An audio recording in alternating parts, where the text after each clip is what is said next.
एक गांव में दो अनाथ बहनें रहती थी, मीना और रीना। उनके माँ बाप के गुजर जाने के बाद दोनों के पास सिर्फ एक छोटा सा झोपड़ा और थोड़ा से जेवर बचे थे, जो उनके जीने का एक ही सहारा थे।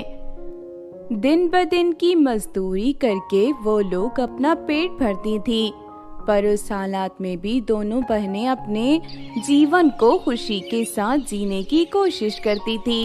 एक दिन मीना और रीना के पास खाने का एक भी दाना नहीं था। रीना, अब हमारे पास कुछ भी नहीं बचा, अब तो ये जेवर भी गिरवी रखना पड़ेगा। पर दीदी, ये भी गिरवी रख दिया तो कल के लिए क्या बचेगा? रीना, भूखा मरने से तो अच्छा है ना कि थोड़ा वक्त गुजारा कर ले। हम किसी तरह से काम कर लेंगे, ये जेवर वापस ले आएंगे। दोनों बहनें छोटा सा बॉक्स लेकर बाजार गई और एक सुनार के पास पहुंची। हाँ बहन, क्या चाहिए तुम्हें? भैया, हम अपने जेवर गिरवी रखना चाहती हैं, कुछ पैसे चाहिए हमें। ओ बहन, ये तो बस छोटी मोटी चीजें हैं, इनसे ज्यादा पैसे तो नहीं मिलेंगे, पर जितना हो सकता है मैं आपको दे सकता हूँ। सुनार ने उन्हें थोड़े पैसे दिए।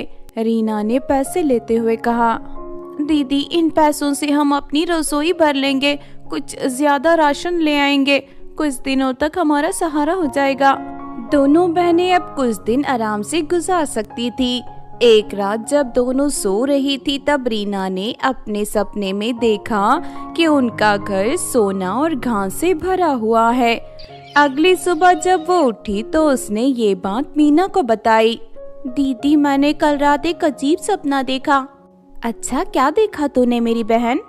मैंने देखा कि हमारी सोने और घास की रसोई है। अरे तू भी ना, सपने तो सपने होते हैं, पर ये सपना अच्छा था, काश सच हो जाए, हमारी सोने की रसोई हो जाए। रीना ने बस ये सपना दिल में संभाल कर रखा। दिन बीत रहे थे और उनकी मजदूरी और कड़ी मेहनत से गुजारा हो रहा था, लेकिन उसकी मजबूरी और पैसों की कमी के कारण उन्हें कई बार भूखा सोना पड़ता था। एक दिन गांव में मेला लग रहा था। मेला देखने के लिए दोनों बहनें गई और वहां उनकी मुलाकात एक बुजुर्ग औरत से हुई। वो औरत कुछ अलग सी लग रही थी। उसकी आंखों में ज्ञान और चेहरे पर एक अजीब सी शांति थी। बेटा, तुम दोनों का नाम क्या है? मैं मीना हूँ और ये मेरी बहन रीना। तुम दोनों बहुत स्नेह से रहती हो, तुम दोनों में एक साफ और प्यारा दिल है।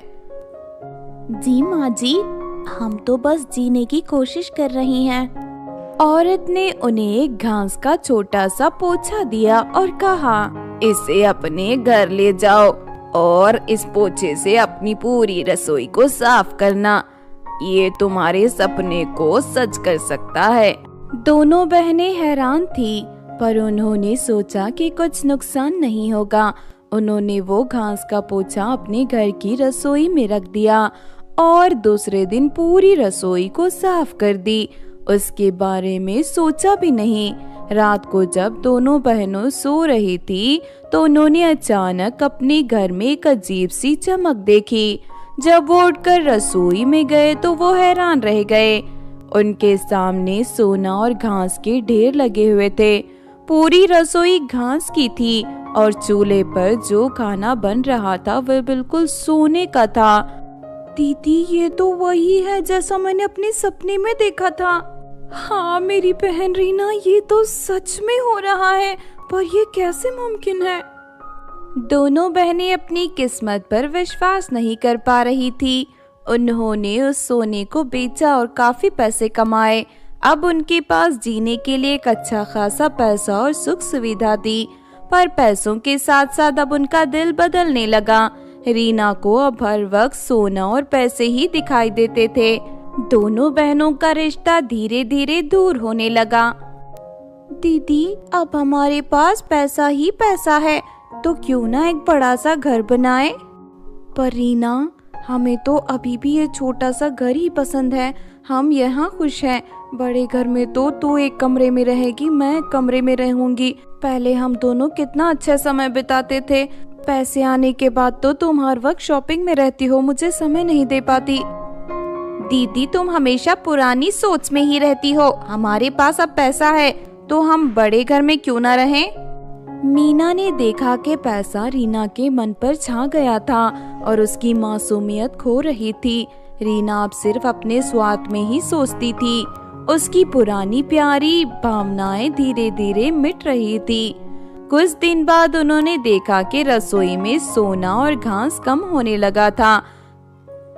रीना, लगता है ये सोना धीरे धीरे कम हो रहा है। शायद ये हमारे रिश्ते की परीक्षा ले रहा है। कैसी परीक्षा दीदी? तुम बस नेगेटिव सोचती हो। हम और सोना ले सकती हैं। हम दिन में 3 टाइम खाना पकाने की जगह हम इसे 10 बार पकाएंगे तो हमारे पास और ज्यादा सोना होगा। मीना चुप रही और अपनी छोटी सी दुनिया में खुश रहने की कोशिश कर रही थी। रीना ने 3 बार की जगह उस दिन 10 बार खाना बनाया। सब सोना ले जाकर बाजार में बेच दिया। एक बहुत ही बड़ा घर बनवा लिया। पर अब सोना और घास बिल्कुल खत्म हो चुके थे। एक दिन वही बुजुर्ग औरत फिर से उनके दरवाजे पर आई। उसने देखा कि मीना के चेहरे पर उदासी थी और रीना के चेहरे पर पैसे होने का घमंड। क्या हुआ बेटा? क्या तुम दोनों खुश नहीं हो? माँ जी, पैसा तो आया पर सारी खुशियाँ चले गई मेरी। और बेटी तू, क्या तुझे अब भी पैसों से खुशी मिल रही है? हाँ दादी अम्मा, पैसा ही तो सब कुछ है। बेटा, पैसा इंसान को भटकाता है। तुम्हें याद है मैंने तुम्हें जो घास दिया था वो एक शर्त के साथ दिया था। शर्त? कैसी शर्त? ये घास उसी को सोना बना के देगी जो अपने दिल को पवित्र और निर्मोह रखेंगे। तुम दोनों का प्यार और मासूमियत ही तुम्हारी असली सोना थी। रीना को अब अपनी गलती का एहसास हुआ। उसने देखा कि पैसा पाने के चक्कर में उसने अपने रिश्ते और प्यार को खो दिया था। देखो, तुम्हारी बहन का चेहरा देखो कैसे मुरझा सा गया है। इसको पैसों की जरूरत नहीं बल्कि तुम्हारे साथ और प्यार की जरूरत है। रीना ने अपनी बहन की तरफ देखा। दादी जी, मुझे अपनी गलती का एहसास हो गया है। मैंने पैसों के चक्कर में अपने ही रिश्ते को बिगाड़ दिया। अब मुझे क्या करना चाहिए? बेटा, अब तुम अपनी असली खुशी और रिश्ते की कदर करो। अब पैसा आता जाता है पर असली सोना तुम्हारे अपने रिश्ते और भावनाएं हैं। उस दिन के बाद रीना ने अपनी भूल की माफी मांगी और अपने रिश्ते और मीना के साथ प्यार भरी जिंदगी जीने लगी।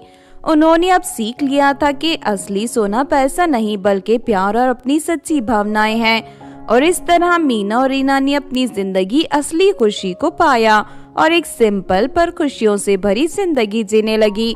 जो भी घास की रसोई में सोना बनता वो दोनों थोड़ा खुद के लिए रख लेती और बाकी सब गरीबों में बांटती। हंसते खेलते सुकून की जिंदगी जीने लगी। इस कहानी से हमें ये सीख मिली है कि जिंदगी में पैसा सब कुछ नहीं होता। असली सोना हमारे रिश्ते और प्यार और ईमानदारी में छुपी है।